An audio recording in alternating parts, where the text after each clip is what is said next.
Hey guys, কি খবর সবার? আশা করি সবাই খুব ভালো আছো। আমিও মোটামুটি ভালোই আছি। এতদিন তোমার সাথে ভক্তার যে নিয়ম থাকে আমি তার কয়েকটা জিনিস শেয়ার করেছি, তো তাতে কম বেশি সব একই রকমেরই টাচ আছে। আজকে তোমাদের সাথে যেটা শেয়ার করব সেটা হচ্ছে যখন লোকের বাড়িতে ভক্তা খাওয়ায় বা ভক্তা খাওয়ানোর মানসিক করে, ভক্তারা তাদের বাড়িতে খেতে গেলে ওরা কেমন কি রিচুয়ালস পালন করে এবং অরিজিনাল যে নিয়মগুলো হয় কারোর বাড়িতে যখন কেউ মানে কোনো ভক্তা খেতে যায় তখন কেমন কি করা উচিত প্রথম থেকে শেষ পর্যন্ত তোমাদের সাথে আমি শেয়ার করে থাকবো। সেটা শেয়ার করবো, তোমরা দেখো, আশা করি তোমাদের ক্ষেত্রে অনেক হেল্পফুল হবে। আর এখন আমি একা মন্দিরে আছি, আর কেউ নেই, কারণ একটু পরেই অর্ঘ্য দেওয়া শুরু হবে। আমি আগে স্নান করে চলে এসেছি আর সবাই গেছে স্নান।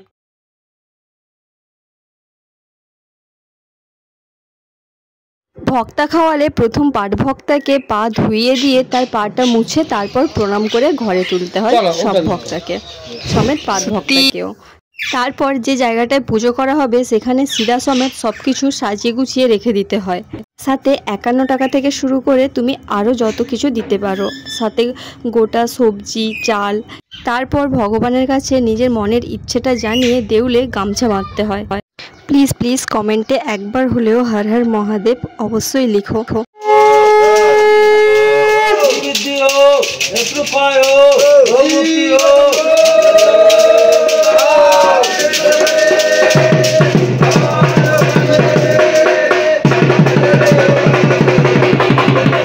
ভক্তাকে কিন্তু নিজের হাতে কোনো ফলমূল কেটে দেওয়া যাবে না, গোটা ফল রেখে দিতে হবে সব কিছু গুছিয়ে। ওরাই এসে নিজেরা কেটেই খাবে। কিন্তু যেখানে যেহেতু আমি আর জেঠিমা দুজনেই ভক্তা ছিলাম তাই অনেক আগে থেকেই এসে সব ফল কেটে গুছিয়ে দিয়েছিলাম।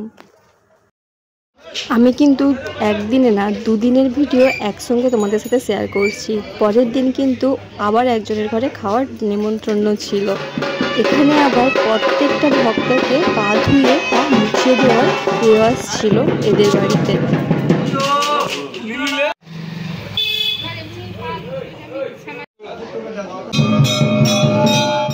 এই যে এদের ঘরে কিন্তু কেউ ভক্ত ছিল না, তাই সব ভক্তরা মিলে একসাথে ফলমূল কাটছে। আর আমার এত জল তেষ্টা পেয়েছিল, আমি তরমুজ ছাড়া আর কোনো কিছু চোখের সামনে দেখতেই পাচ্ছিলাম না।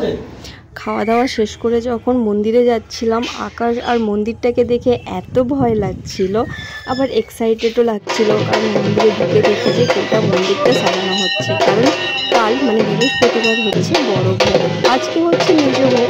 সবাই বলে মেজ ভোগটা হচ্ছে সব থেকে ডেঞ্জার এবং খুব কষ্টদায়ক প্রত্যেকটা ভক্তের জন্য। প্রচুর জল তেষ্টা পায়, প্রচুর শরীরটা খারাপ করে, এবং এই মেজ ভোগটা যারা খুব ভালোভাবে কাটিয়ে দেয় তারা কিন্তু প্রত্যেক বছর ভক্ত হওয়ার উপযোগী হয়ে ওঠে। তো যাই হোক, সবাই এখন বেরাচ্ছে মহলে, আর আজকে যাবে কাঁথি, তাই শিব এবং দুর্গাকে খুব ভালোভাবে সাজানো হচ্ছে।